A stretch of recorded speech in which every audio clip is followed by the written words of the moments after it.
প্রথমবারের মতো প্রশিক্ষক ছাড়াই আকাশে উড়ার সুযোগ পেয়েছিলেন বাংলাদেশ বিমান বাহিনীর তরুণ ও মেধাবী কর্মকর্তা ফ্লাইট লেফটেন্যান্ট তৌকির ইসলাম সাগর।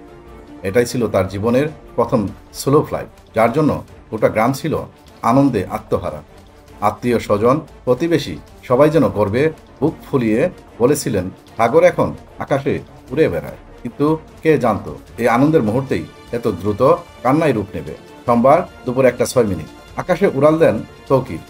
বিমান বাহিনীর ভাষায় এটি ছিল 16তম ফ্লাইট ট্রেনিং, সোলো ফ্লাইট, একজন পাইলটের সর্বোচ্চ দক্ষতার পরীক্ষা।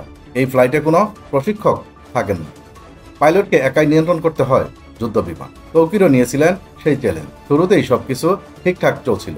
উড়ন্ত বিমান ছুঁয়ে ফেলেছিল উত্তরা, দিয়াবাড়ি, বাড্ডা, হাতিরঝিল ও রামকুলার আকাশ। কিন্তু হঠাৎ করেই শুরু হয় বিপত্তি। বিমানের ইঞ্জিনে সমস্যা দেখা দেয়। সঙ্গে সঙ্গে কন্ট্রোল রুমে বার্তা পাঠান তৌকির, আমার বিমান ভেসে থাকছে না, নিচের দিকে নামতে শুরু করেছে। এমন বার্তা পেয়ে কন্ট্রোল রুম থেকে তাৎক্ষণিক নির্দেশ আসে, ইনজেক্ট করুন, ঝুঁকি না নিয়ে নিজেকে নিরাপদে বের করুন। কিন্তু না, দেশপ্রেমে উজ্জ্বল এই তরুণ পাইলট শেষ মুহূর্ত পর্যন্ত চেষ্টা করে যান যুদ্ধ বিমানটি রক্ষা করতে। তিনি বিমানটির ম্যাক্সিমাম স্পিড বাড়িয়ে বেস স্টেশনের দিকে ফিরিয়ে দেওয়ার চেষ্টা করেন, কিন্তু সময় ছিল না হাতে। মাত্র 1 থেকে 1.5 মিনিটের ব্যবধানে চীনের তৈরি F-7 BGI যুদ্ধবিমানটি এসে আশ্রয় পড়ে উত্তরা মাইলস্টোন স্কুল অ্যান্ড কলেজের শ্রেণীকক্ষে। মুহূর্তেই আগুন, ধোঁয়া আর ধ্বংসস্তূপে পরিণত হয় স্কুল ক্যাম্পাস। সেই সঙ্গে চিরবিদায় নেন ফ্লাইট লেফটেন্যান্ট তৌকির ইসলাম সাগর।